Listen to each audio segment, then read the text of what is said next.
ओम। आज हम एक बहुत ही मुख्य आसन के बारे में बात करने जा रहे हैं, जिसका नाम है दंडासन, जो सब आसनों का आधार माना जाता है।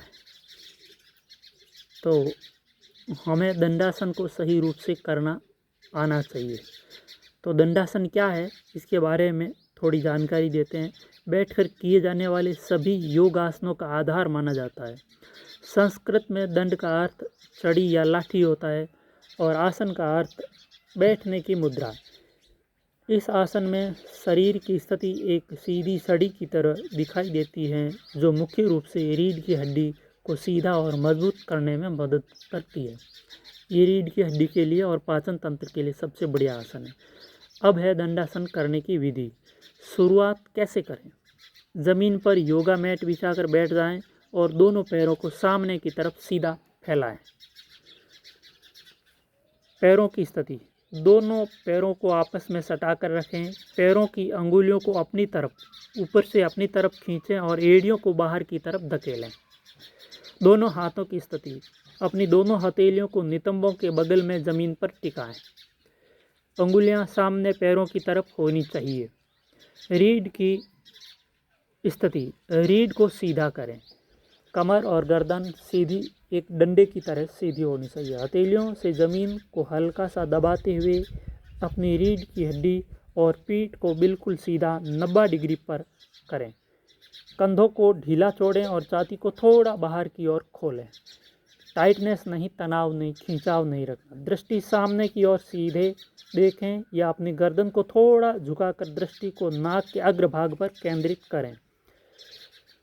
अवधि और सांस, इस मुद्रा में 30 से 60 सेकंड तक रखें और सामान्य रूप से गहरी सांस लेते और छोड़ते रहें। ज़्यादा न करें, शुरुआत में 30 सेकंड पर तक करें। अब वापस आराम से सुखासन में बैठ जाएं, क्योंकि ये ज़्यादा लंबा शुरुआत में न करें। धीरे धीरे इसकी अवधि बढ़ाएं। कमर गर्दन सीधी रखते हुए हमेशा सीधे बैठना चाहिए। और इसमें कईयों के लिए पेट की या कमर की मांसपेशियां हार्ड होती है, जिनको करना थोड़ा मुश्किल होता है, और सीधा रखने में, कमर को सीधा रखने में भी दिक्कत हो सकती है। तो आप जो हिप्स है उसके नीचे एक कंबल भी रख सकते हैं। जो टाइट ज़्यादा कमर है जिनकी, तो ये हिप्स के नीचे एक कंबल को पूरा फोल्ड करके हिप्स के नीचे रख के भी कर सकते हैं। अब दंडासन के मुख्य फायदे। शारीरिक मुद्रा में सुधार, ये रीढ़ की हड्डी को लंबा और सीधा रखता है, जिससे झुके हुए कंधों और खराब पोस्चर की समस्या ठीक होती है। कई लोगों के कंधे झुके हुए होते हैं, बैठने की स्थिति देखते हैं तो आगे झुक कर बैठते हैं, पीछे कमर निकली हुई, उनके लिए बहुत लाभकारी है। मांसपेशियों को मजबूती और स्ट्रेस, ये पीठ, कंधों और छाती की मांसपेशियों को मजबूत करता है। साथ ही यह हैमस्ट्रिंग, घुटने के पीछे की मांसपेशियों और पिंडलियों को अच्छा खिंचाव देता है। पाचन तंत्र के लिए बेहतर। कोर मसल्स, पेट की मांसपेशियों के सक्रिय होने से पाचन क्रिया में सुधार होता है। मानसिक शांति, गहरी और निरंतर सांस लेने की प्रक्रिया से दिमाग शांत होता है और एकाग्रता बढ़ती है। श्वसन स्वास्थ्य, कई रिपोर्टों के अनुसार ये छाती के विस्तार में मदद करता है, जिससे अस्थमा जैसी सांस संबंधी समस्याओं में आराम मिलता है। सावधानियां, किसे नहीं करना चाहिए, कुछ सावधानियां हर आसन की होती है।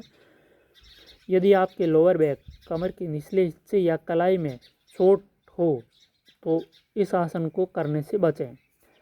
घुटनों में गंभीर दर्द होने पर पैरों को बहुत ज़्यादा टाइट न करें या घुटने के नीचे तौलिया रोल करके रख लें। अभ्यास के दौरान अपनी पीठ को पीछे की तरफ न झुकाएं और न ही आगे की तरफ गोल करें। कुबड़ न निकालें। एकदम कमर गर्दन को सीधा रखते हुए सीधे बैठें। अब हम ये जो दंडासन का सहज आसन है उसको किया। इसके बाद अगर किसी को कमर में दर्द है या और कोई इसका एडवांस वेरिएशन जो हम करेंगे आगे, तो वो नेक्स्ट वीडियो में करेंगे। ये दंडासन का सामान्य और जो सरल अभ्यास है वो किया। जो लोग शुरुआत में नए नए योग सीख रहे हैं, अभी अभी योग शुरू किया है, बुजुर्ग है, बच्चे हैं, उन लोगों के लिए ये सबसे उत्तम आसन करने का तरीका है। इससे ज़्यादा जोर भी नहीं लगाना, इसमें ज़्यादा प्रयास भी कुछ नहीं करना है। तो जो नए सीखने वाले साधक और जो नए योग का अभी अभी प्रारंभ कर रहे हैं, उनके लिए यह वीडियो काफ़ी उपयोगी और कारगर सिद्ध होगा।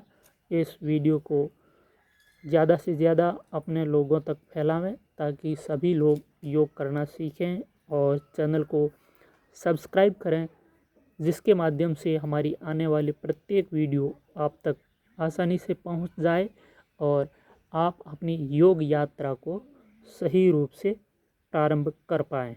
धन्यवाद।